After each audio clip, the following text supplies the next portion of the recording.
Merci d'être avec nous. Il est bientôt 20h. Votre rendez-vous jusqu'à 21h. Qui va vous convaincre? Vous connaissez le principe. 4 personnalités, 4 points de vue, 90 secondes chrono pour convaincre.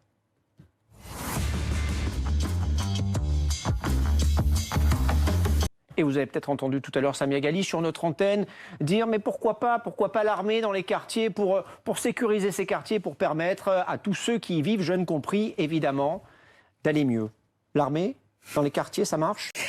Non, Trappes, Poissy, Marseille, la moindre vidéo, le moindre fait divers ou témoignage sur le sujet enflamme les réseaux sociaux et enflamme la sphère politico-médiatique. Mais c'est quoi les quartiers populaires? Eh bien, c'est 42% de personnes qui vivent sous le seuil de pauvreté, c'est-à-dire avec moins de 900 € par mois pour vivre. C'est près de 100 000 jeunes qui sortent du système scolaire en France et pour leur grande majorité, ils sortent des quartiers populaires. C'est seulement 30% des lycéens des quartiers qui finissent leurs études dans le général.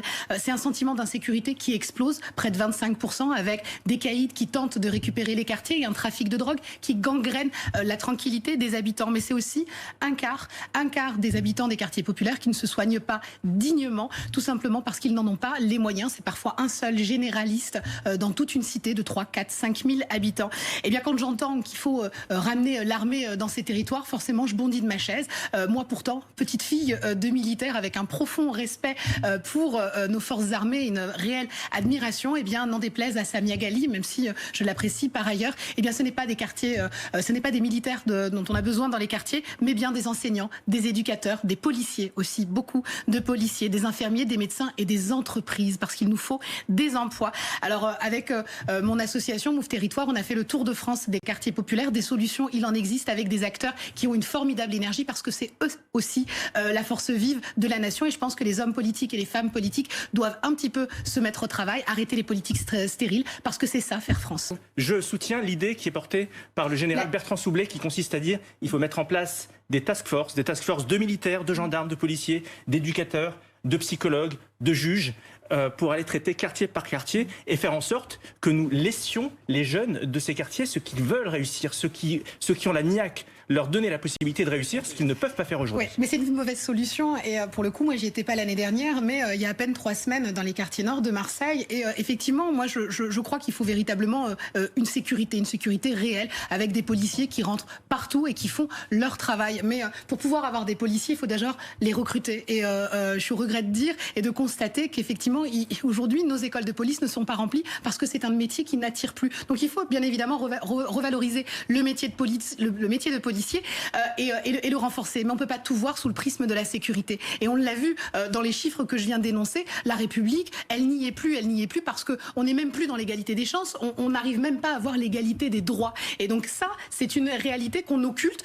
Beaucoup d'hommes et de femmes politiques ont mis certaines problématiques sous le tapis parce que ce n'était pas leurs électeurs ou parce qu'ils devaient déjà s'estimer d'être heureux de là. Darmanin a promis 300 policiers supplémentaires pour Marseille, 100 dans le courant de l'année. Ce que nous a dit Samia Ghali tout à l'heure, c'est un pansement. Mais ça fait des années qu'on nous promet des centaines de policiers, ils n'arrivent jamais. Mais c'est combien 300 policiers à l'échelle du nombre de quartiers populaires? Donc ça ferait quoi à l'échelle des quartiers? 2, 3 policiers supplémentaires? C'est rien.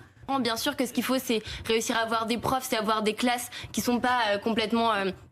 où il y a plein d'élèves entassés et qu'on laisse à l'abandon. Bien sûr que ce qu'il faut, c'est de l'éducation et c'est de la considération et c'est de les inclure dans le débat public parce qu'ils ont une parole et parce qu'en fait on les invisibilise et donc en les invisibilisant on prend des décisions qui sont complètement à côté de la plaque. Et donc oui, peut-être on déverse des milliards parce que concrètement on n'est pas capable, si on ne demande pas concrètement à la personne de quoi il a besoin, on n'est pas capable de prendre des décisions pertinentes. Je suis à moitié d'accord parce qu'en fait bien évidemment qu'il ne faut pas parler à leur place et moi si je fais aujourd'hui un tour de France des quartiers populaires et si depuis un certain nombre d'années, je travaille avec les associations sur le territoire, c'est parce que je pense que les meilleures solutions, elles proviennent de ceux qui en vivent. Donc ils vous disent qu'il faut plus de police ? Alors, ben oui, détrompez-vous. Aujourd'hui, ils aspirent en fait à plus de tranquillité. Pourquoi on a un sentiment d'insécurité de 25%? Tout simplement parce que c'est aussi là qu'il y a plus de délinquance. Donc oui, il faut arrêter le fantasme, ou en tout cas la position victimaire, où les gens des quartiers populaires ne voudraient pas de policiers. Par contre, ils ne veulent pas que des policiers. Ils veulent plus d'enseignants, ils veulent plus de soignants, ils veulent plus d'infirmiers, ils veulent du business, ils veulent des affaires qui prospèrent aussi. Et donc je pense qu'on doit avoir une vision